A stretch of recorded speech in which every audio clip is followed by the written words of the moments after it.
Hello friends, स्वागत है आप लोग का हमारे यूट्यूब चैनल अर्चना ऑनलाइन क्लासेस में। तो आज के इस वीडियो में हम आप लोग को क्लास 10th जो आपका बोर्ड एग्ज़ाम होने वाला है, मैट्रिक एग्ज़ाम 2025, तो उसी के लिए आपका जो एक चैप्टर है एसिड बेसिस एंड साल्ट यानी कि अम्ल, क्षार और लवण।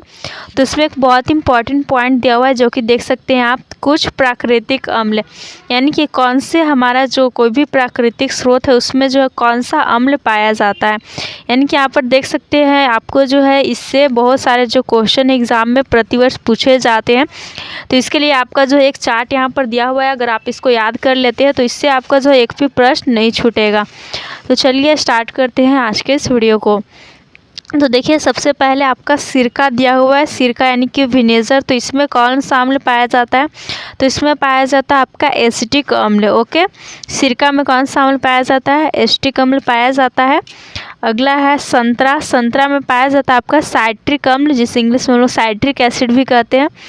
तो याद रखना है आपको, संतरा में कौन सा अम्ल पाया जाता है? तो संतरा में साइट्रिक अम्ल पाया जाता है। नेक्स्ट है यहाँ पर इमली। तो इमली में जो है टार्ट्रिक अम्ल पाया जाता है। इमली में कौन सा अम्ल पाया जाता है? तो टार्ट्रिक अम्ल पाया जाता है।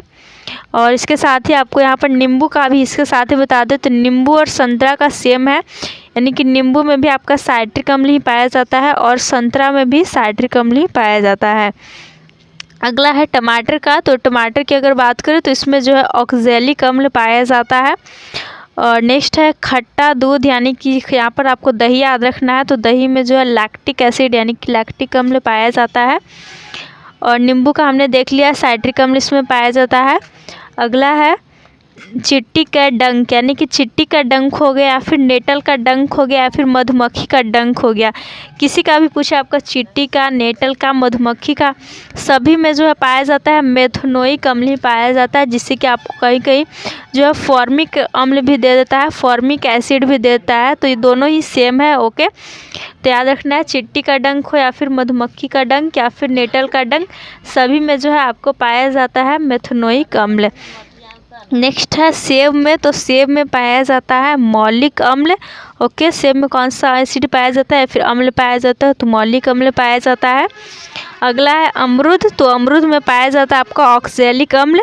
ओके, अमरूद में कौन सा अम्ल पाया जाता है? ऑक्जेलिक अम्ल पाया जाता है। अगला है मक्खन। मक्खन जिसे कि इंग्लिश में बटर कहते हैं, तो इसमें पाया जाता है ब्यूटेरिक अम्ल या फिर इसको ब्यूटेनोइक अम्ल भी कहा जाता है। तो आपको जो ब्यूटेरिक अम्ल ही याद रखना है, यही ज़्यादा जो पूछा जाता है। और अगला है चाय में। तो चाय में पाया जाता है टैनिक अम्ल।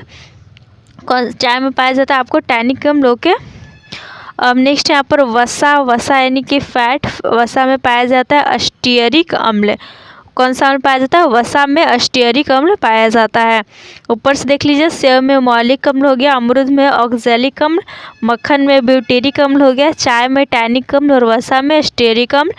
मधुमक्खी के डंक में हमने बताया अभी कि चींटी का डंक, नेटल का डंक या फिर मधुमक्खी का डंक हो, किसी का भी यहाँ पर जो डंक होता है तो उसमें जो पाया जाता है मेथनोइक अम्ल, जिस या फिर फॉर्मिक अम्ल कहते हैं, जिसके कारण जो है आपको दर्द होता है। मधुमक्खी जब काटता है तो मेथनोइक अम्ल जो है छोड़ देता है वहाँ पे।